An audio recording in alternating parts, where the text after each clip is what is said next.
आप सुन रहे हैं बंजारन एक रहस्य भाग 1 माधव की मौत। कालापुर गांव एक अनोखा और बेहद सुंदर गांव था, जिसके दोनों तरफ पहाड़ें और बीच से बहती नदी, जो इस गांव की सुंदरता को और भी ज्यादा बढ़ा देती थी। करीब 3000 की जनसंख्या वाला गांव अपने आप में ही किसी स्वर्ग से कम नहीं था। सुबह का उगता सूरज, जिसकी पहली किरण पहाड़ पर बसे महादेव मंदिर में स्थित महादेव पर पड़ती और फिर नदी पर पड़ती, ये दृश्य अपने आप में बहुत ही चमत्कारिक था। गांव के लोगों के पहाड़ों पर कुछ हिस्सों में खेत थे और थोड़े थोड़े अंतर में बने कच्चे मकान कच्चे थे, लेकिन लोगों के दिल साफ और सच्चे। गांव में वैसे तो चहल पहल चालू रहती थी। गांव के लोग शहर जाने के लिए पक्की सड़क पर आते, वहीं खेत में जाने वाले पहाड़ों की तरफ निकल जाते।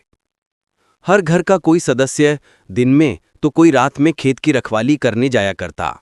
ऐसे ही एक रात माधव अपने खेत में चारपाई पर बैठा बीड़ी पी रहा था। अचानक उसकी नज़र खेत में गई, जहां उसे एक सफेद आकृति नजर आई। वो आकृति किसी महिला की लग रही थी। माधव को लगा गांव की कोई महिला है जो रास्ता भूल गई और यहां चली आई है। माधव ने जोर से चिल्लाया, कौन है वहां? लेकिन वहां उस आकृति के पास से कोई जवाब नहीं आया। माधव ने अपने हाथ में लालटेन ली और उस सफेद आकृति की तरफ जाने लगा। कौन है वहां? माधव ये कहते हुए उस आकृति के पास गया। माधव जैसे ही उस आकृति के परछाई के पास पहुंचा कि अचानक से माधव के पूरे शरीर ने आग पकड़ ली। माधव का शरीर एक पल में जल के काला पड़ गया और माधव की मौत हो गई।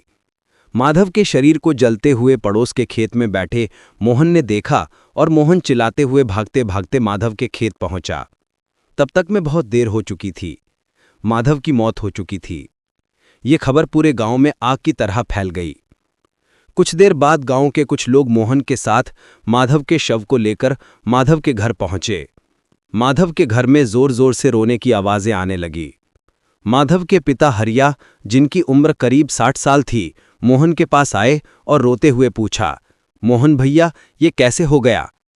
मोहन के आंखों में भी आंसू थे और मोहन भारी आवाज में बोला, मैं खेत में बैठा था, तभी अचानक मुझे कुछ जलता हुआ दिखा। मैं थोड़ा करीब गया तो एहसास हुआ कि कोई इंसान जल रहा है। मैं भागते हुए गया और देखा तो माधव। इतना कहते हुए मोहन भी रोने लगा। सभी को यही लग रहा था कि माधव ने आत्महत्या की है।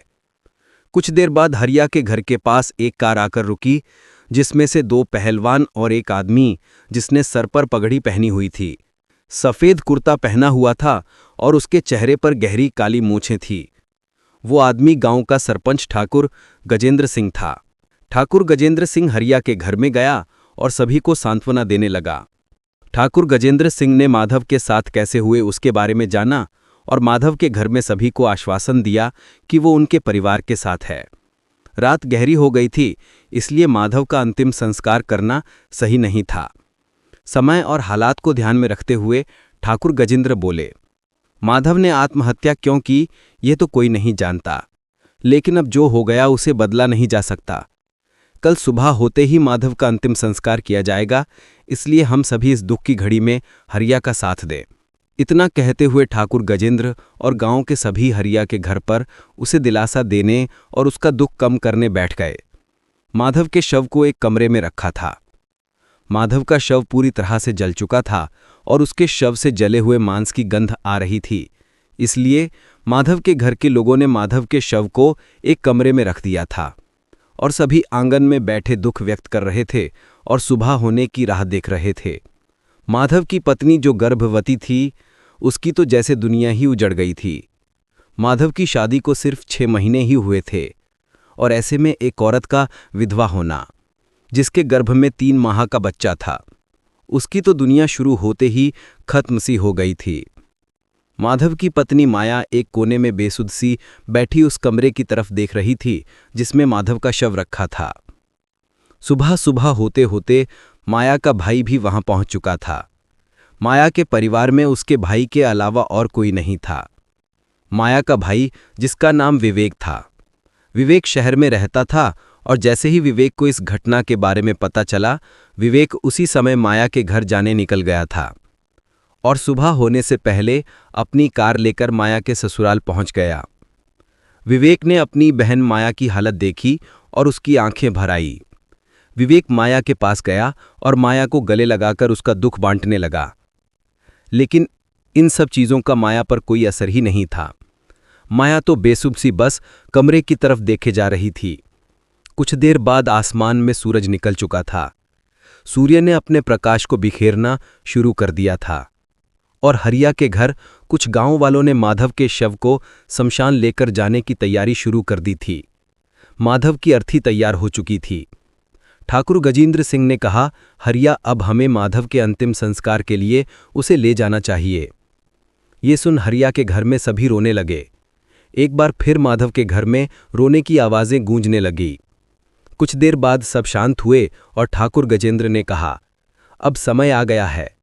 जो हुआ उसका हमें भी दुख है, लेकिन जो हुआ उसे बदला नहीं जा सकता। अगर आप सभी घरवाले अब तैयार हो गए हों तो अब आगे की प्रथा आरंभ कर सकते हैं। इतना कहते हुए ठाकुर गजेंद्र की बात सुन सभी ने रोना बंद कर दिया था। कुछ देर बाद जब सब शांत हुए तब ठाकुर गजेंद्र ने अपने साथ आए एक पहलवान जिसका नाम भीमा था उसकी तरफ देखा और बोले।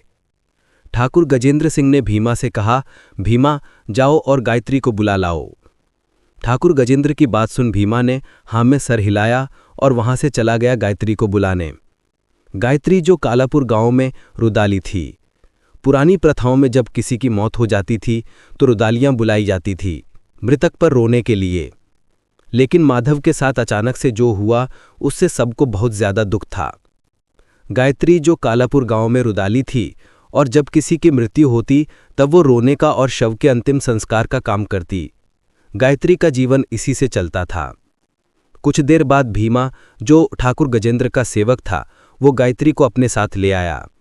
गायत्री जिसकी उम्र करीब 30 साल थी, सांवला रंग और काला कपड़ा पहने गायत्री ठाकुर गजेंद्र के सामने आई और हाथ जोड़ प्रणाम किया।